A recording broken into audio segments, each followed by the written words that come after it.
Sa kanyang programang Gikan sa Masa para sa masa nitong Lunes ng gabi, inihayag ni dating Pangulong Rodrigo Duterte ang kanyang saloobin sa isyu ng umano'y legalized corruption na nagaganap sa Kamara at kung papaano malalaman ng taong bayan kung paano at nasaan napupunta ang pera ng bayan. Sabi ng dating Pangulo, isa lamang ang paraan upang malaman ng publiko kung saan napupunta o nagagamit ang kanilang pera.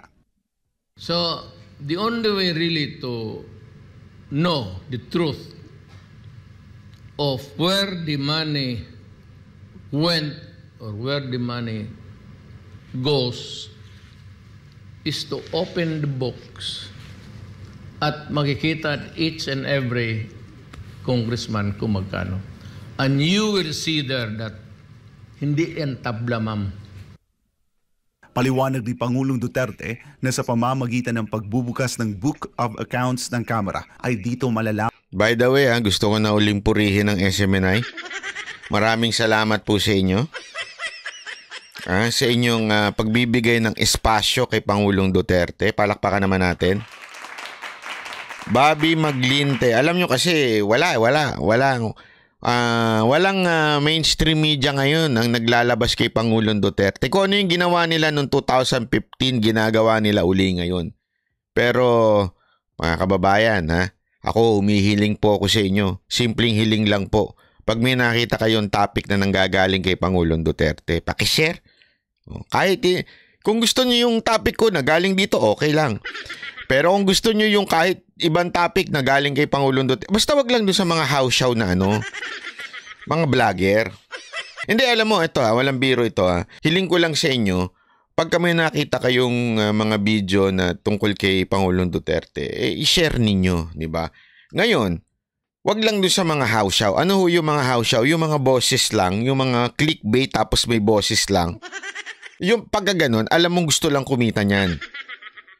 O di kaya, yung mga alam naman natin na patambling-tumbling. Yung yung for the views lang ng mga vlogger. Alam nyo na kung sino yung mga yun Yung patambling-tumbling, di ba? Naman ang lifestyle ng mga politiko. Dito rin aniya matutukoy kung sino sa kanila ang tunay na Pilipino at nagpapanggap lamang na isang makabayan. Kaya hamon ni Pangulong Duterte sa publiko na huwag magbayad ng buwis maliban kung bubuksan ng Kamara ang kanilang Book of Accounts. Nakop! Hindi naman tayo mag-revolution. I will just tell the people, do not pay your taxes until Congress makes it public. Alam mo, ito talaga seryoso na. Seryoso na si Pangulong Duterte dito. Kasi yung mga unang bitaw niya na buksan ninyo ang pag-audit ng budget ng Kamara. Medyo parang may isip mo na nire-request lang niya, nabuksan, di ba? This time hindi na Utos na ito sa mga tagasunod niya na huwag kayo magbayad ng tax hanggang hindi binubuksan ng Kamara ang kanilang budget. Tandaan ninyo, bakit kanyo? Although this is a legal battle, pero pag kasi hindi kayo nagbayad ng tax, mababawasan ang kita ng gobyerno. Pag nabawasan ang kita ng gobyerno, mababawasan ang pagbubulsa nito mga to. Do I encourage it? Hindi po ako si Presidente. I cannot confirm nor deny. Mali yung gamit. Hindi po ako si Presidente, hindi po ako nag-uutos niyan. Hindi ko rin sasabihin sa inyo kung susundin ko o hindi. Pero ito lang masasabi ko. Si Presidente po ang nagsabi. Yun lang.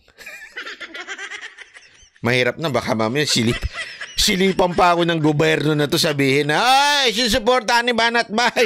Hulihin na si Banatbay. Di ba? Basta ako, hindi ko sasabihin kung susunod ako o hindi. Basta sabi ni Pangulong Duterte yan, kayo na humbahala. Hindi mo masama dyan. I want them to believe, huwag na kayo mag-file ng taxes. Sabihin mo muna sa Congress, pagbayad kami ng taxes, make it public kung saan ang pera namin.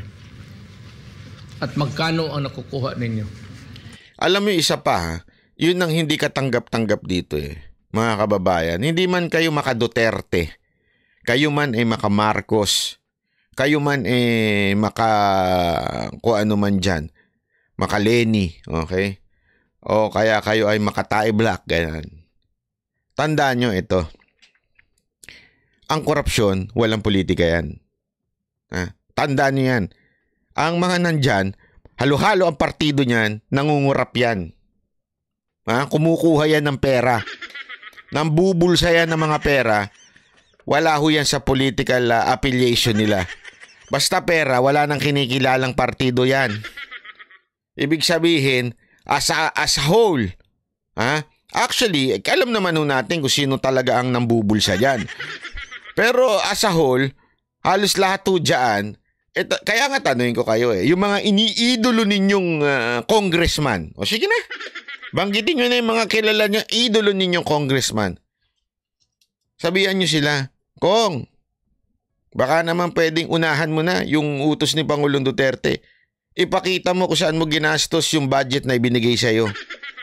Bigyan mo kami ng resibo.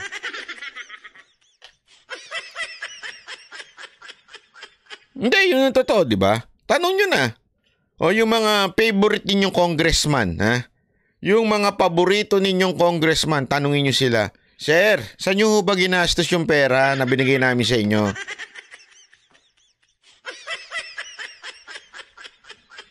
Yung mga pro-poor daw, yung ayaw sa anti-poor. Tanong nyo sila.